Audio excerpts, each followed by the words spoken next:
সালামু আলাইকুম। আমি ডাক্তার নাজমুল। আজকে আপনাদের সাথে আমি আলোচনা করব ভ্যাকসিন দেওয়ার পর যদি কোনো ধরনের পার্শ্ব প্রতিক্রিয়া তৈরি হয় তখন সেটাকে আপনি কিভাবে সামলাবেন। যেমন বিশেষ করে কয়েকদিন আগে এরকম একটা পেশেন্ট আমি পাইছি, ওইটা ভ্যাকসিন দেয়া হয়েছিল অন্য একটা জায়গা থেকে। সেই ভ্যাকসিনটা দেওয়ার পর ওইটা নাকি প্রচুর পরিমাণে হলুদ কালার বমি করতেছে। তখন এটা আমার কাছে নিয়ে আসছে এবং এটা ট্রিটমেন্ট আসলে কি হবে সেই বিষয়টা সে জানার চেষ্টা করতেছিল। তো আজকে আমি আপনাকে সেই এক্সপিরিয়েন্সটাই শেয়ার করব যে ওই কেসটা ঠিক কিভাবে আমি হ্যান্ডেল করছি, কি কি জিনিস সেইখানে আমি প্রদান করছি এই বিষয়টা সম্পর্কে, আর কেনই বা ভ্যাকসিন দেওয়ার পর সাধারণত এই হলুদ বমিটা হয়েছে। আমরা জানি হলুদ বমি হচ্ছে সাধারণত ফ্লু এর লক্ষণ। তার মানে যদি কোনো বিড়াল ফ্লু এতে আক্রান্ত হয় তখনই সেটা সাধারণত হলুদ বমি করে থাকে। এখন আমরা তো এটা র্যাবিসের ভ্যাকসিন দিলাম বা ফ্লু এর ভ্যাকসিন দিলাম, ভ্যাকসিন দেওয়ার পরে আবার কেন হচ্ছে এটা হলুদ বমি করবে? ভ্যাকসিন দেওয়ার পরেও কিন্তু অনেক ধরনের পার্শ্ব প্রতিক্রিয়া সৃষ্টি হয়। সেই পার্শ্ব প্রতিক্রিয়া থেকে এই হলুদ বমিটার আলটিমেটলি কিন্তু উৎপত্তি ঘটতে পারে। এটা আপনাকে মাথায় রাখতে হবে এবং এইটা বেশ গুরুত্বপূর্ণ সমস্যা হিসেবেই আপনাকে এখানে ধরতে হবে যে ভ্যাকসিনেশনের পরবর্তীতে যদি এরকম কোনো বমি হয়, ভ্যাকসিনের পরে বিড়াল বমি করলে আসলে কি বোঝায়, এটা কি? সাধারণত হালকা একটা রিয়েকশন ওর মধ্যে হচ্ছে। আমরা যখন একটা ভ্যাকসিন দেই, ভ্যাকসিন দিলে আমাদেরও কিন্তু দেখবেন ওই অল্প অল্প খারাপ লাগে, একটু হালকা জ্বর লাগে, একটু জীবাণু জীবাণু ভাব, কোনো কাজে মন বসে না, ক্ষুধা মন্দা, খাইতে মন চায় না। এটা সাধারণত 24 ঘন্টা বা সর্বোচ্চ গেলে 48 ঘন্টা এর মধ্যেই আপনার এই সমস্যাগুলো সেরে যাওয়ার কথা। কিন্তু তারপরেও যদি আলটিমেটলি এই সমস্যাগুলা না সেরে বরঞ্চ এটা আরো খারাপের দিকে যায়, যেমন কি বারবার আপনার হলুদ বমি বমি হচ্ছে, তারপরে হচ্ছে কি শ্বাসকষ্ট হইতেছে, শ্বাস নিতে সমস্যা হচ্ছে, পুরো বডিতে অ্যালার্জি দিয়ে হয়ে ভরে গেছে, চোখ মুখ ফুলে গেছে, দুর্বল লাগতেছে প্রচন্ড পরিমাণে, মাথা ঘুরাচ্ছে, এই সমস্যাগুলো যদি আপনার বিড়ালের তৈরি হয়, ও সাথে আরেকটা হইতে পারে সেটা হচ্ছে ডায়রিয়া বা রক্ত যুক্ত বমিও আলটিমেটলি কিন্তু হইতে পারে। এই সমস্যাগুলো যদি হয় তাহলে আপনাকে বুঝতে হবে যে ভ্যাকসিনের একটা খুব ভালো ধরনের রিয়াকশন বা পার্শ্ব প্রতিক্রিয়া ওর বডির ভিতরে আলটিমেটলি হইছে, যেটা কিনা হওয়া আমাদের কারোই কাম্য ছিল না। এখন কথা হচ্ছে যে কেন আলটিমেটলি এই ভ্যাকসিন দেওয়ার পরে এই সমস্যাগুলো তৈরি হইছে। এইটা হওয়ার একদম প্রথম কারণ সেটা হচ্ছে খালি পেটে আপনি হয়তোবা ভ্যাকসিন দিচ্ছিলেন। বুঝতে পারছেন? আপনি বিড়ালটাকে যখন ভ্যাকসিন দিতে গেছিলেন তার আগে ওকে অল্প স্বল্প কিছু খাওয়ায় নেন নাই। না খাওয়ায় নেওয়ার কারণে ওর বডির পাকস্থলীর ভিতরে একটা অ্যাসিডিক রিয়েকশন হয়েছে। সেইখান থেকে একটা হালকা কালারের হলুদ বমির সৃষ্টি হইতে পারে। এটাও আহামরি খুব বেশি চিন্তার না, কিন্তু ওই যে ভ্যাকসিন দেওয়ার পর যখন এরকম হয়েছে তারপর আপনি কি করবেন সেটা আমি একটু পরে বলতেছি। তাহলে প্রথম কারণটা বললাম কি, খালি পেটে যদি ভ্যাকসিন দেওয়া হয় তাহলে সাধারণত এই সমস্যাটা সৃষ্টি হয়। আবার কিছু কিছু বিড়ালের ক্ষেত্রে দেখা যায় সব ভ্যাকসিন স্যুট করে না। স্যুট না করলে ওই যে ওর বডিতে এই ভ্যাকসিনটা গিয়ে একটা খারাপ ধরনের রিয়েকশন তৈরি করছে বা খারাপ ধরনের একটা অস্বস্তিকর পরিবেশ তৈরি করছে, সেখান থেকে ওর মানায় নিতে না পারে হলুদ কালারের একটা বমি করছে।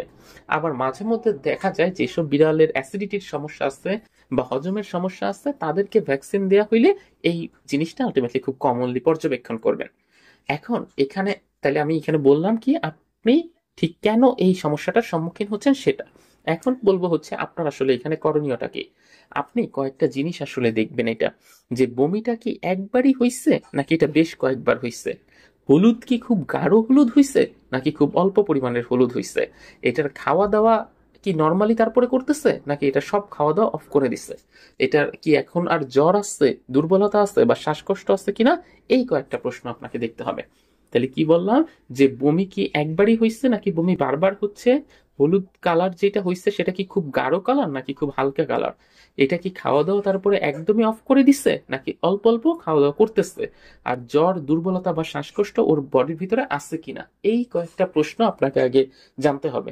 জানার পরে আপনি একজন ভেটের সাথে কনসাল্ট করবেন। যখনই একজন ভেটের সাথে কনসাল্ট করবেন সে আপনাকে বাদবাকি আনুষঙ্গিক বিষয়গুলো বুঝিয়ে বলবে। যেমন ওকে ধরেন যখনই বমি করবে, ধরেন যে একের অধিকবার বমি করে ফেলছে, এটা যদি হয়, একবার বমি করছে ঠিক আছে সেটা ভিন্ন, কিন্তু একের অধিকবার বমি করছে তাহলে ওর খাবার সাধারণত কতক্ষণ বন্ধ রাখতে হবে, কতক্ষণ ওকে আর খাবার দেয়া যাবে না। আর খাবার দিলেও খুব একদম লাইট খাবার দিতে হবে। লাইট খাবার বলতে কি, যে ওই যে চিকেন সিদ্ধ এই ধরনের খাবার বা চিকেন স্টক যেটাকে আমরা বলি, সেই চিকেন স্টক জাতীয় খাবারগুলো আলটিমেটলি ওকে দিতে হবে। আর এরকম বারবার ধরেন যে বমি হচ্ছে তাইলে যদি ও একদমই নিস্তেজ হয়ে পড়ে তাহলে এটাকে তাৎক্ষণিক ভেটের কাছে নিয়ে যেতে হবে এবং ভেট ওই জিনিসটা দেখে তারপরে হচ্ছে বাদবাকি ইয়াটা দিবে।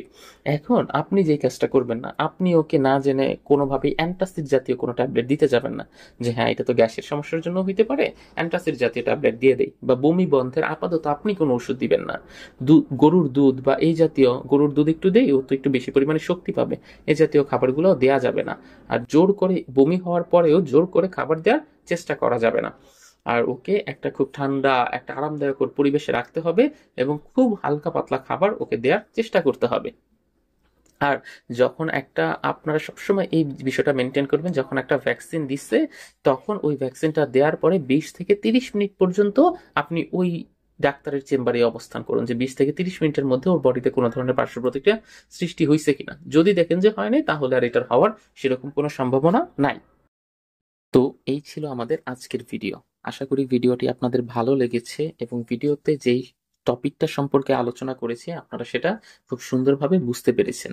যদি আপনাদের এই সম্পর্কিত কোনো কিছু জানার থাকে আপনারা সেটা কমেন্ট বক্সে আমাকে জানাতে পারেন এবং চাইলে আমার সাথে সরাসরিও কন্ট্যাক্ট করতে পারেন। স্ক্রিনে দেওয়া যে নাম্বারটা আছে সেই নাম্বারে কল করতে পারেন, অথবা এই নাম্বারেই হোয়াটসঅ্যাপ আছে, হোয়াটসঅ্যাপেও আপনারা চাইলে আমাকে নক দিতে পারেন। আমি চেষ্টা করব আপনাদেরকে যে কোনো সময় সার্বক্ষণিক সহায়তা করার।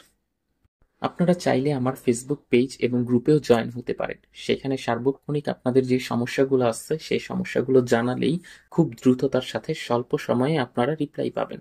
তো আশা করব আমার সেই ফেসবুক পেজ আর ফেসবুক গ্রুপে জয়েন হয়ে যাবেন। ধন্যবাদ সবাইকে, ভালো থাকবেন। আসসালামু আলাইকুম।